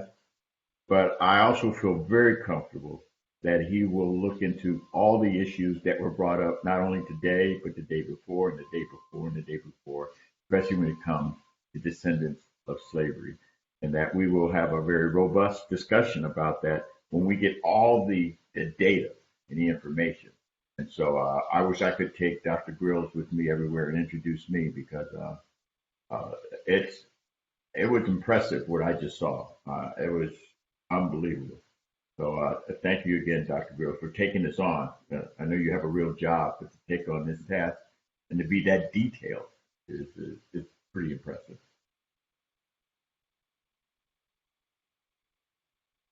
Member Montgomery Steppe, you are recognized.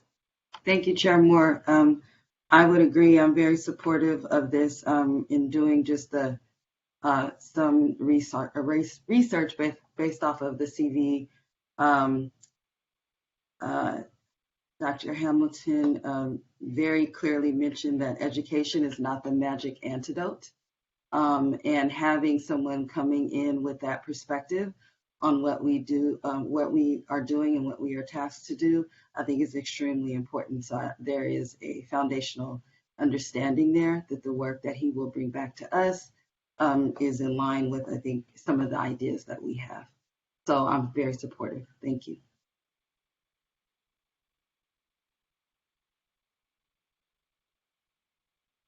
Thank you, Member Montgomery Steppe.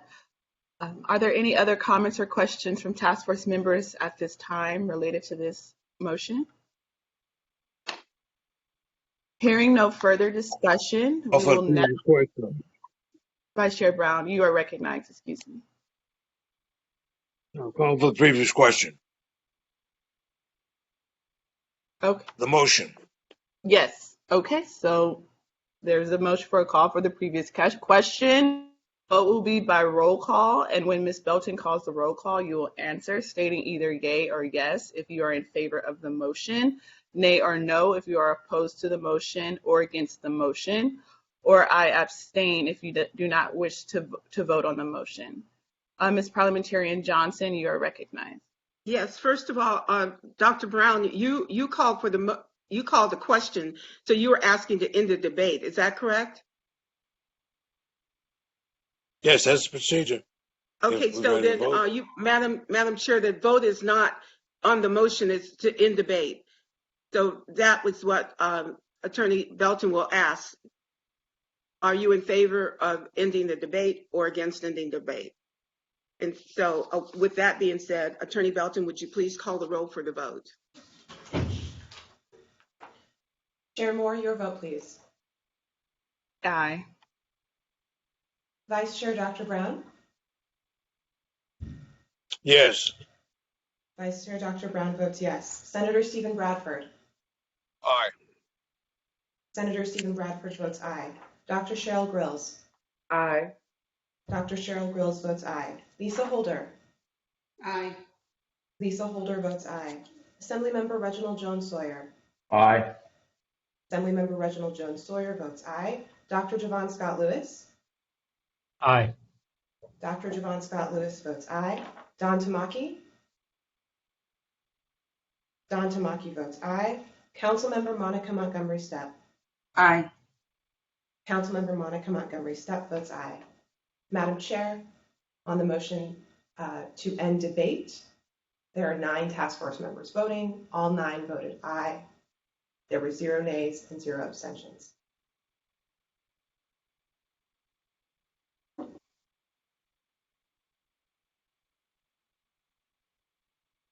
You are muted, Madam Chair.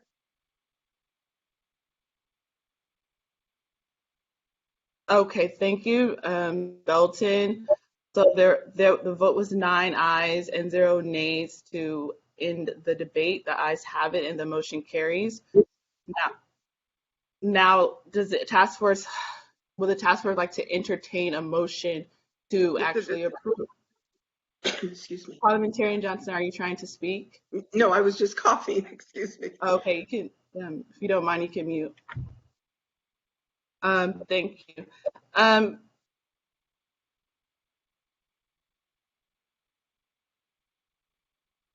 To approving Dr. Hamilton as our economic expert. You had a motion on that. I made it, and Dr. Brown seconded it. Okay, so it's been already moved by Senator Bradford and seconded by Amos Brown. So now I will refer back to Parliamentarian Johnson, who will then cue Ms. Belton for the roll call vote. Yes, Attorney Belton, would you please call for the vote to approve the recommendation of Dr. Hamilton as the expert, economic expert? Thank you, Chair Moore and Parliamentarian Johnson. Chair Moore, your vote, please. Aye. Chair Moore votes aye. Vice Chair Dr. Brown? Aye. Vice Chair Dr. Brown votes aye. Senator Stephen Bradford? Aye. Senator Stephen Bradford votes aye. Dr. Cheryl Grills? Aye. Dr. Cheryl Grills votes aye. Lisa Holder? Aye. Lisa Holder votes aye. Assemblymember Reginald Jones Sawyer? Aye. Assemblymember Reginald Jones Sawyer votes aye. Dr. Javon Scott Lewis? Aye. Dr. Javon Scott Lewis votes aye. Don Tamaki? Don Tamaki votes aye. Councilmember Monica Montgomery Steppe? Aye. Councilmember Monica Montgomery Steppe votes aye. Chair Moore, on the motion, there are 9 task force members present and voting. All 9 have voted aye. There were 0 nays and 0 abstentions. Thank you, Ms. Belton and Parliamentarian Johnson. The vote was 9 ayes and 0 nays. The ayes have it, and the motion carries. Dr. Derek Hamilton is endorsed by the task force to be our economic expert consultant. So the time is 10:44. The panel, our first panel of the day, is scheduled to meet at 11 a.m. sharp. Ms. Parliamentarian Johnson, I would like to consult with you with your previous recommendation. Is that still your recommendation? Yes, I mean, the task force can begin the discussion with regard to the next item, or it could and stop exactly at 11 o'clock and start the panel, or alternatively, it can delay it and then wait until 11 o'clock. But since you have 15 minutes, you can start and then call a hard stop if the task force agrees to do that. So it's up to the task force if they want to go ahead and start, because you do have about 15 minutes. Thank you, Parliamentarian Johnson. Does any task force member have a strong opinion on what we should do? Assemblyman Jones Sawyer was, I think, indicating that he wanted to speak. No, I wanted to go. He said go. Yeah, let's keep going. Keep going. Okay, so I see some head nods from task force members, so we can continue to proceed with the agenda. So the next item of our agenda is, where we are discussing the agenda for the October hearing. So to facilitate the discussion, if the DOJ isn't prepared to do so, I can share my own screen so that task force members can readily see the meeting materials that were sent to us related to the tentative agenda for October, and which includes a tentative list of potential witnesses. Does the DOJ have that document readily available?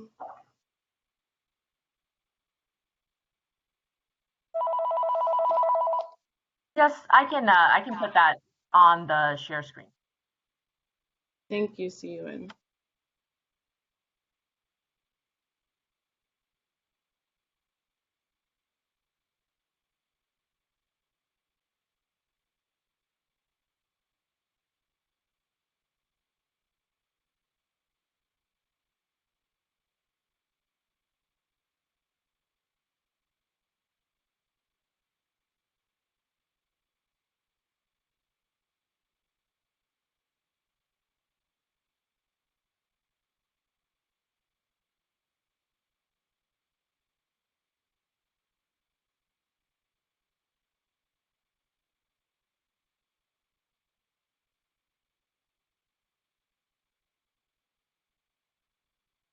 You all see the screen? Yes, sorry, thank you.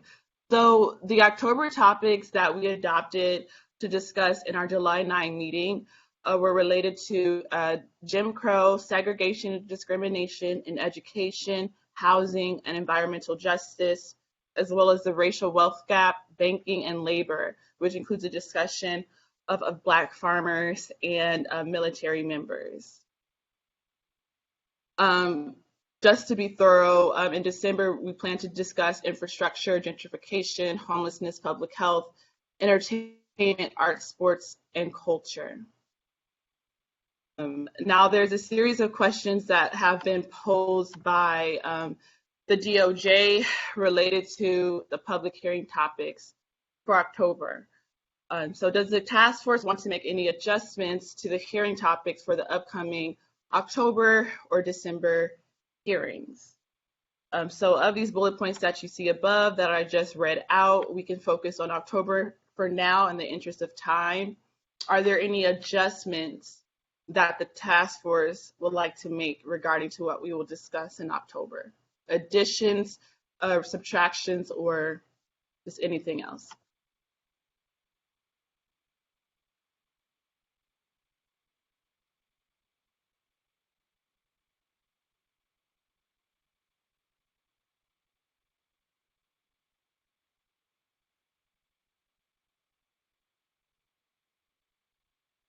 Madam Chair. Yes, Member Jones, sorry, you're recognized. I'm sure we're going to do this, but will we have a discussion on public safety, policing, criminal justice system? Unless I missed it in here, or is that further down the road? Yes, that is a part of the public hearing proposal. It's planned for mid-February 2022. The first, it'll be a 2-day hearing, history of policing and war on drugs, jails and prisons, and the criminal legal system.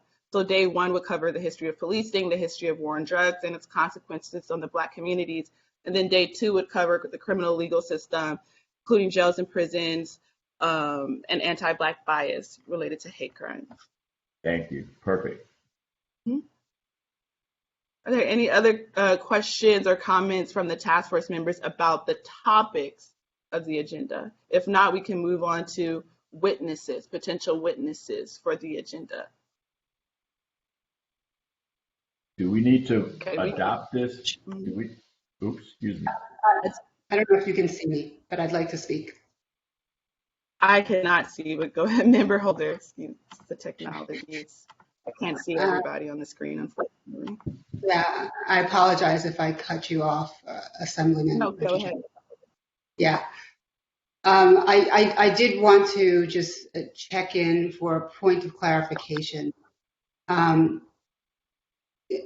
know, I don't have all of the potential items in front of me, so you know, I'm just going to focus on what's up on the screen right now.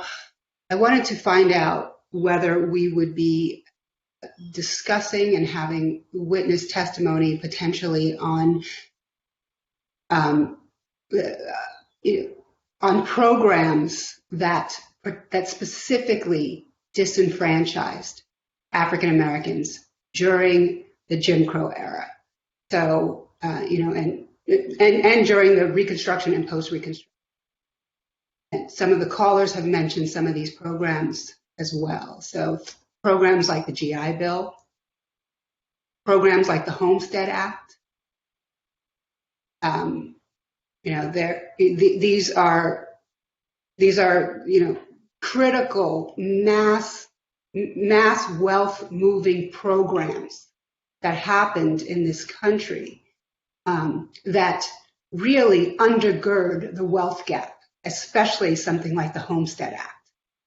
So I do think it's critical that we discuss those wealth moving programs with specificity and have an expert come and give us a historical context for understanding those types of programs.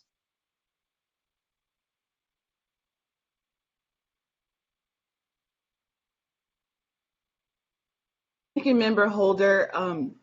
And that relates to the proposal that you actually submitted to all task force members. If the DOJ could scroll down so that the task force members and the members of the public may see that page, please.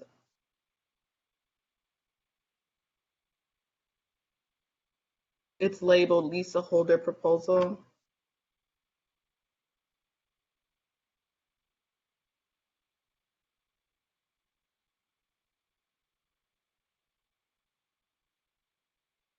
Okay. Yes, so Member Holder, if you wanted to speak more to your proposal, that's okay too. But keep in mind we have 7 minutes, and we should probably, table this for later so we can really give discussion what it's due. But just wanted to give you an opportunity to speak more to the topics you propose. Yeah. Madam Chair. Mhm. You can go ahead, Dr. Brown. Madam Chair. Also, to add to items already listed, the black codes, the lottery laws, particularly of the South,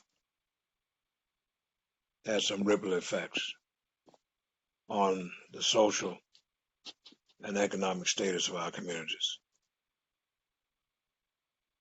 And I don't know where maybe we should add in the role that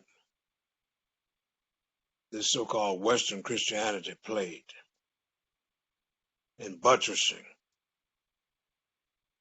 this systemic evil of race and oppression of black people. Even the slave Bible, which has been documented thanks to Fisk University's being able to discover the remaining 3 Bibles that were found.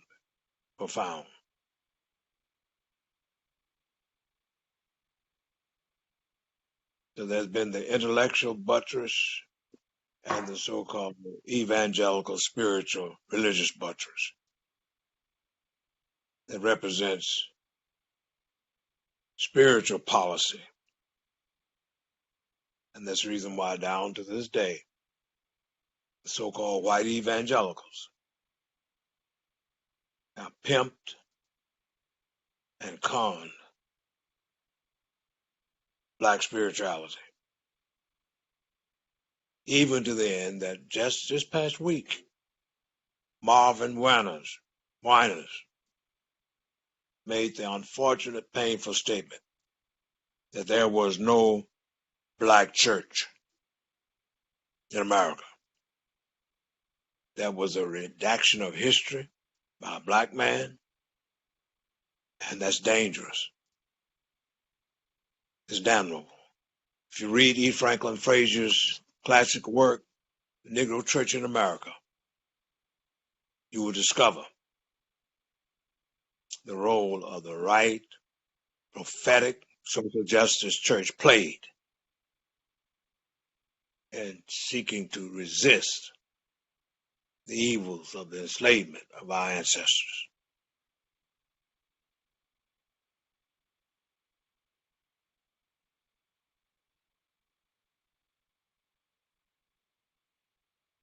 So we Hello? have 3 minutes. Yes, thank you, Vice Chair Brown, for your comments. But what I'm saying, Madam Chair, in our deliberations, not enough just talk about economics, health, and all of the good things that we've listed. We got to deal with that reality if we're not going to be ourselves guilty of being against our telling our story. Right. Yes, so it sounds like as if you are also asking for an addition of a discussion on the black codes and laws related to that time period as well, which I hear you. And I think we should table this discussion because we have 3 minutes until our panel. And so there's not much action that we can do within these 3 minutes, but I wanted to go back to Member Holder in the event that she has any comments related to this. But again, we'll table this discussion so that we can have a more structured and robust discussion at a later time. Thank you. Thank you, Vice Chair Brown. If Member Holder, if you don't have any comments for now, that is perfectly fine as well. Yeah, the only thing that I would ask is that the members of the task force, pull up the agenda items and just look through the proposal that I've made. I don't think there's any reason for me to read through it, but please take a look at it. And then maybe when we come back to this discussion, we can discuss those proposal items with particularity and what is practical and what is necessary to add to the topics. Okay, great. That sounds like a plan. Okay, so now we will begin to start our next agenda item, which is our first panel of the day, but the third panel of the 2-day hearing. I will now remind each witness that will participate in our panel and to the members of the public that their testimony is recorded, live streamed, and will be available to the public. So for the hearing today, for the third panel today, from 11 to 1 p.m., we have at least 4 experts and 1 person giving us personal testimony, and I will now introduce them. Our first expert testimony is from Douglas Blackman. Professor Blackman is a professor of practice in Georgia State University's Creative Media Industries Institute and the author of Slavery by Another Name, The Re-Enslavement of Black Americans from the Civil War to World War II, which won the Pulitzer Prize for General Nonfiction in 2009. And Professor Blackman will have 10 minutes to speak. Then our next expert that we will hear from is John Parman, who will have 15 minutes to speak. Professor Parman is the Associate Professor of Economics at William and Mary and published scholarship on race and inequality. Our third expert that we will hear from on this panel is Isabel Wilkerson, who will have 20 minutes to speak. Isabel Wilkerson is a winner of the Pulitzer Prize and the National Humanities Medal. She is the author of the critically acclaimed The Warmth of Other Suns and Caste. Our next expert that we will hear from is Lynn Hudson, who will have 15 minutes to speak. Professor Hudson is a professor of history at the University of Illinois at Chicago and the author of West of Jim Crow, The Fight Against California's Color Line, which documents the ways California was an innovator of methods to control, contain, and restrict African Americans. And last but not least, we will hear personal testimony from Bertha Gorman, who has 10 minutes to speak. Ms. Gorman was born in Texas, raised in New Mexico, and moved to California to attend college in 1959. She is a resident of Sacramento. During her 50-year career, she has worked at the Sacramento Bee, the California State Assembly, Lockheed Martin, and the Associate Secretary of the California Health and Human Services Agency. And then there is 15 minutes reserved for task force comments and questions. Without further ado, I'd like to turn it over to our first expert. Thank you all for coming, and we look forward to hearing your testimony today.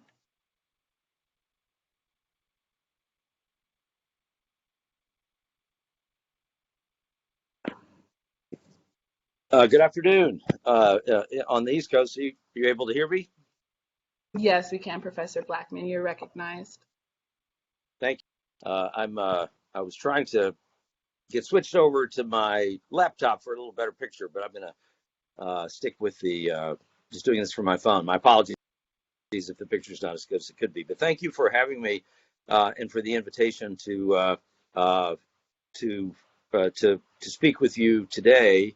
I hope you'll forgive me, but I'm sorry. I want to make sure I had the right remarks in front of me. I'll read from my the remarks that I've already submitted first, and then if there are any questions that I can answer, I'm happy to do that. Sorry for the short delay. On July the 31st, 1903, a letter arrived written to President Theodore Roosevelt at the White House from a woman named Carrie Kinsey, a barely literate African-American woman in Bainbridge, Georgia, whose 14-year-old brother, whose name was James Robinson, had been abducted a year earlier and sold to a plantation. Local police would take no interest in what had happened. She wrote in her letter, "Mr. President, they won't let me have him. He has not done nothing for them to have him in chains. So I